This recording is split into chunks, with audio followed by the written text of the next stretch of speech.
मैं पढ़ रहा था कि कोरोना के बाद एक स्टडी आई कि उम्र के अनुपात में दिमाग जो है कुछ अधिक हमारा एक्टिव हो गया है। और यंगस्टर में कुछ दिमाग में कुछ अलग तरह के बदलाव आए हैं। और किसी किसी का दिमाग उम्र के अनुपात में जल्दी बूढ़ा हो रहा है। ये एक टर्म जो ब्रेन एजिंग है, ये एक टफ टर्म है आम आदमी के समझने के लिए। इसे आप समझाना चाहेंगे ये है क्या? जैसा कि आपने बताया ब्रेन एजिंग मतलब ब्रेन भी उम्र के साथ बूढ़ा हो रहा है। Hmm. As simple as this. Hmm. जो आपने बात करी कोरोना के टाइम की, तो just to give some example, जब कोरोना पीक पे था तो मेरे पास बहुत सारे लोगों ने अपने पेरेंट्स को लेके आए कि हफ्ते 10 दिन पहले तो ये ठीक थे, अब जो है ऐसा लग रहा है कि इनकी मेमोरी जा रही है। तो ये बड़ा फास्ट हो रहा था, हफ्ते 10 दिन, 2 हफ्ते, 3 हफ्ते में। और फिर आपने सुना होगा ब्रेन फॉगिंग, वो ये फिनोमिना था। हो ये रहा था कि हम जानते हैं कि कोविड में क्या हुआ था। कोविड में ये हुआ था कि छोटी छोटी आर्टरीज़ के अंदर थ्रोम्बस बन रहे थे, तो वो उसकी वजह से क्लॉट बन रहे थे जो लंग में हुआ, जिसकी वजह से मेजरली हमने न्यूमोनिया टाइप के सिम्टम देखे, लोगों को सांस लेने में दिक्कत हुई और कुछ लोगों को जान पे खतरा हो गया। कुछ कुछ ऐसा ही फिनोमिना ब्रेन में हुआ। तो अगर जो छोटे छोटे क्लॉट बने जिससे ब्रेन का फंक्शन एकदम डाउन चला गया, और ऐसा हमने देखा तो उनको कुछ दवाइयाँ दी उस टाइम, क्योंकि कोई जानता नहीं था ये हो क्या रहा है।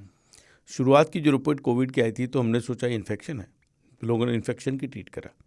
फिर लोगों ने सोचा कि और बात है, तो बाद में पता चला कि ये तो ब्रेन छोटे क्लॉट बन रहे हैं जिससे लंग का फंक्शन ख़त्म हो रहा है।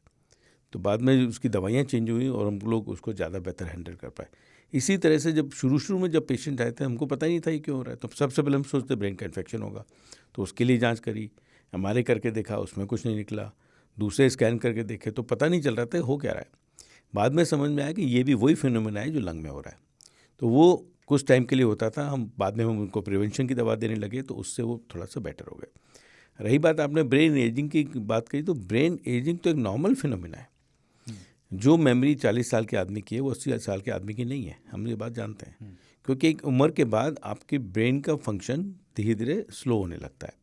स्लो होने का मतलब आपकी मेमोरी थोड़ी कम होने लगती है, आपका रिएक्शन टाइम स्लो होने लगता है, आपको जो बात समझते हैं उसको समझने में टाइम लगने लगता है, अटेंशन कम होने लगता है। तो ये सारे फिनोमिना मल्टीटास्किंग करने में मुश्किल होती है। अभी आप मेरे से बात भी कर रहे हैं, लैपटॉप भी देख रहे हैं, आपकी नज़र मोबाइल पे भी है, तो ये मल्टीटास्किंग हो रहा है, 3 काम एक साथ कर रहे हैं आप। उम्र के साथ आप ये नहीं कर पाएंगे। अगर मैं बोल रहा हूँ तो फिर मेरा अटेंशन लैपटॉप पे नहीं जाएगा, और मेरा अटेंशन लैपटॉप पे जाएगा तो मेरा बोलना छूट जाएगा, और तीसरा काम तो और भी मुश्किल हो जाएगा। तो ये एक एज रिलेटेड फिनोमेना है। क्या एज से पहले भी दिमाग जो है जल्दी बूढ़ा हो रहा है आजकल, ऐसा कुछ देखने को मिल रहा है नहीं, आपको? ऐसा नहीं है, लेकिन अब हम लोग जानते हैं कुछ स्पेसिफिक जीन्स होते हैं, वो अगर जो किसी को प्रेजेंट हैं तो उनका एजिंग फंक्शन ब्रेन का वो फास्टर होता है। जैसे कि हमने सुना है कि कई बार जो है 50 साल या 60 साल की उम्र में भी उम्र कम, याददाश्त कम होने लग गई कुछ लोगों की। तो ये बहुत लिमिटेड लोग होते हैं। और डिमेंशिया और इसमें क्या अंतर है सर ये फिर? डिमेंशिया ही है एक्चुअली। इसे नया टर्म क्यों दिया गया ब्रेन एजिंग का? ब्रेन एजिंग उसका रीज़न है कि अब जैसे कोविड की वजह से हुआ तो वो एक सिचुएशनल हुआ है।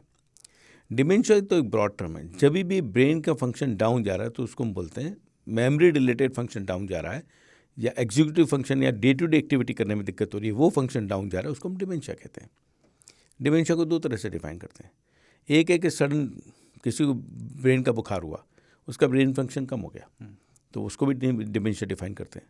कुछ लोग बोलते हैं नहीं ये तो सिचुएशनल था ना, ब्रेन का फीवर हुआ इसलिए कम हुआ, उसको डिमेंशिया ना बोलो। तो बोले एटलीस्ट 6 मंथ तक प्रोग्रेसिव अगर जो आपके ब्रेन फंक्शन डाउन जा रहे हैं, आपकी मेमोरी कम हो रही है, आपकी काम करने की क्षमता कम हो रही है, आपका रिएक्शन टाइम स्लो हो रहा है, तब हम उनको बोलेंगे कि डिमेंशिया हो रहा है।